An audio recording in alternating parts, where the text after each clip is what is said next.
Morning, Ben. Thanks for joining us. How are you No doing, problem. lad? Yeah, good. You? Yeah, I'm good, thanks. Yeah, good. Yeah, thanks for joining us. It's been great that you've agreed to come on and just have a chat a little bit about your experience, just with going through physiotherapy in a virtual context, which is a bit of a new experience for all of us in this lockdown situation. Yeah, no problem. Do you want to just say a little bit about what you were struggling with and what the situation was to start with? Yeah, absolutely. A little bit more of an awkward situation for myself because I ended up finding myself in hospital during the COVID-19, which was a strange experience in itself. Yeah, absolutely.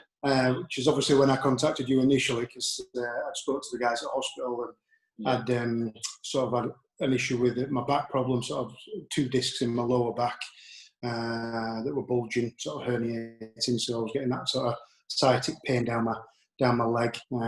At the time when I initially spoke to you, obviously I couldn't even get about really, so I was struggling to walk. And when I was coming to the point of being discharged from hospital, the biggest issue was, from their point of view, the best course of action and sort of rehabilitation was the physiotherapy side of things, and they were quite honest in the fact that from an NHS point of view, they were going to struggle to get me onto seeing people immediately, which is when obviously I contacted you guys and sent the information from my MRI scan and everything across. And we'd sort of, as soon as I hit home, then we'd start up the Zoom conversations and looking at it from that point of view, really.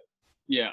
Because obviously, frontline services were really obviously highly in demand. And I know that obviously routine musculoskeletal physiotherapy pretty much was non-existent for that reason, because all the staff were having to be shunted onto the front line.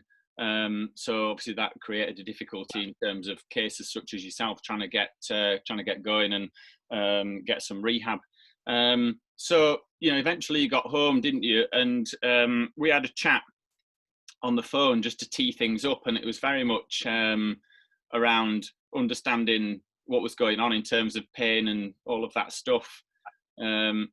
Just say a little bit about that in terms of that conversation and what your understanding was around that. Yeah, I mean, I think it's one of those things, whenever you're sort of in that kind of situation from a patient point of view, from my perspective, the biggest issue was the understanding of it.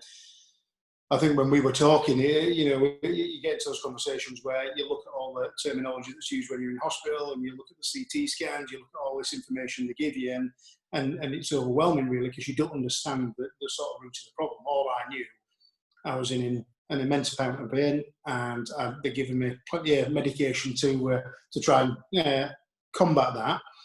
But yeah, I mean, I couldn't walk. I was on the Zimmer frame at best a few steps before I was really, really feeling it. Yeah. I think the only position, I think his first Zoom meeting, I was sort of laid out on the sofa on my left hand side. So yeah, I was in quite discomfort at the start. I think the good thing about it was, aren't they? Yeah, absolutely. And you look at it, and because you're in that much pain, you just don't understand. Yeah. Because it feels like, in a lot of ways, the end of the world to some extent. You can't do anything that you could do. Yeah. And it was good to have that conversation initially to be able to sort of understand what that pain was, what sort of things were causing it. Some of the terminology and the information I was given was quite normal. I know we talked about the sort of grey hair scenario and things like that. So it was really sort of comforting in a way to understand that the things I was going through was not massively abnormal, and also there was, a pathway out, which, because at times when you're in that kind of pain and things, you just, that's all it is. You don't know where you're going to go. Really. So I mean, it was good to be able to initially have that first conversation. Literally, I think it was the day that I came home from hospital when we had that first call, and then obviously set up the Zoom chats. Yeah. I think the biggest thing, that I've tried to get across to people is just, there's a couple of ideas. One is that, a big pain, unless you've had a big trauma, a big injury, a big sort of, significant episode, a big pain doesn't necessarily mean a big amount of damage as such. And that grey hair scenario was very much a case of what we see on the inside of our bodies when we're getting to this sort of age. into 30s and 40s, is very much kind of the norm. And it's just that for some people, reasons that we don't always know, it triggers a lot of pain. And in other people, we see these things on scans and x-rays and they're not in pain at all. So that, in a sense, I suppose, is reassuring that the stuff that we can see on scans and x-rays isn't the be all and end all. And I think the other thing that you hit on there was, again, just de-threatening a lot of these big words and terminology, which can be quite threatening. I think the other thing that's really key for me, and it's opened my eyes, and it's critical that we learn as a result of this process, is for you and your lack of mobility at that stage, as you said, you couldn't really move on a Zimmer frame, not able to put much weight through that sciatica affected leg at all. Is if we'd have been open, the scenario would have been, even though you live quite close to clinic, somehow maneuvering yourself into the car in some kind of crazy situation, driving to clinic, getting out of the car somehow, getting into the treatment room, getting on and off the bed, and somehow we would have been able to do something or other with my hands that may or may not have made much of a difference, shoehorning you back into the car, driving home, getting out of the car, and all of that whilst you're in really significant pain.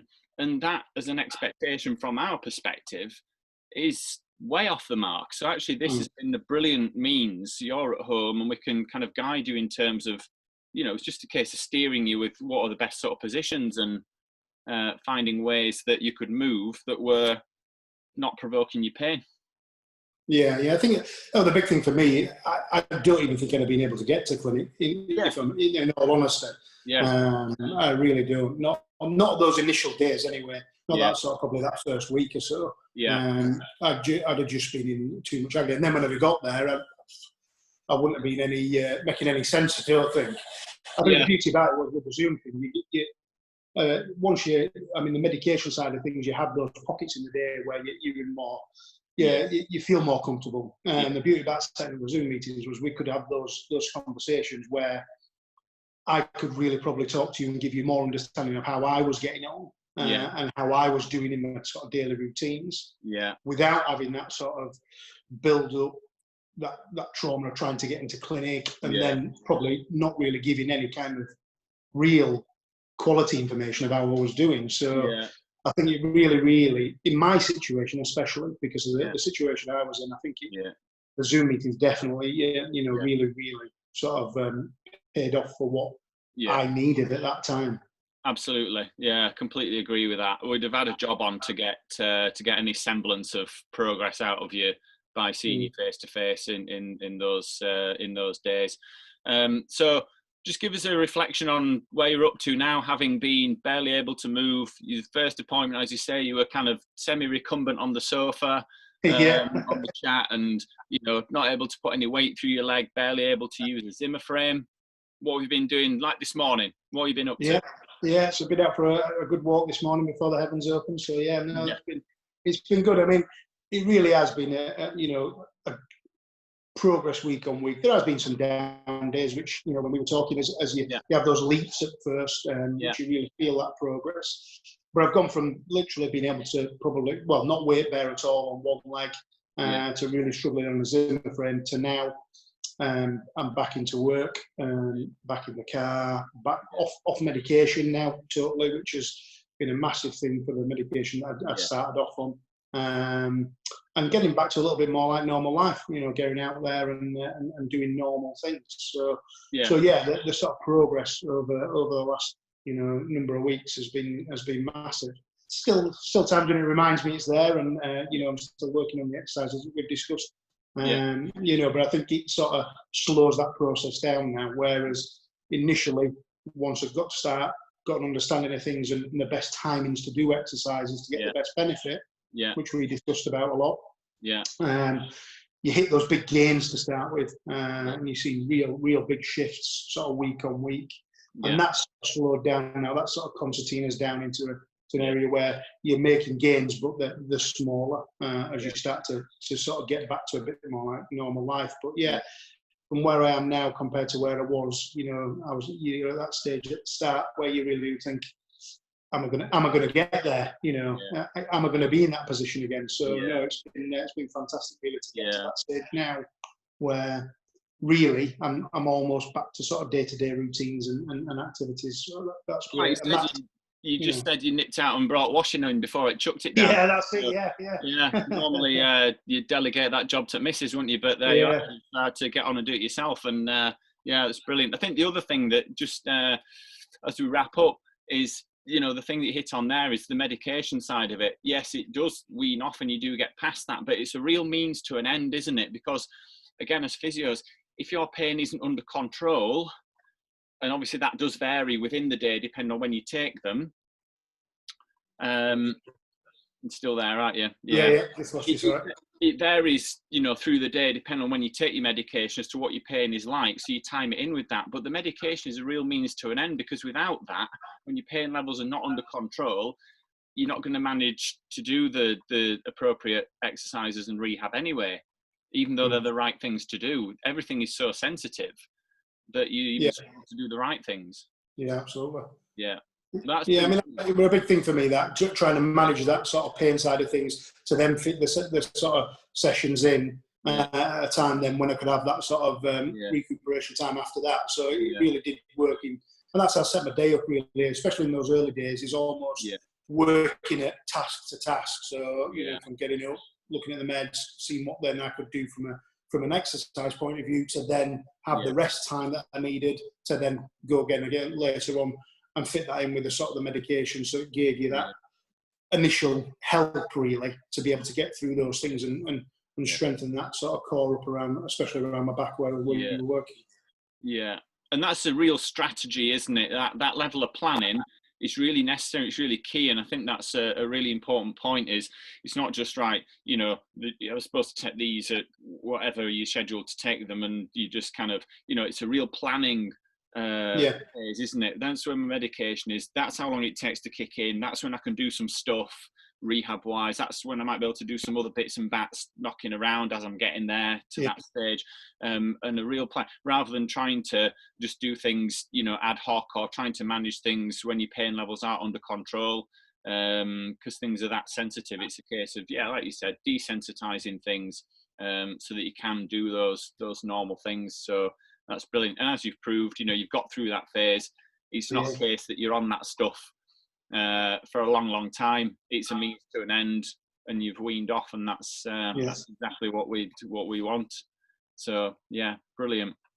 Well, Ben, it's been great to get you on and have this feedback, because they say, you know, from where you were in hospital, you know, not able to walk, to now, it's unbelievable. It's really been a great experience for me to see just the change in you.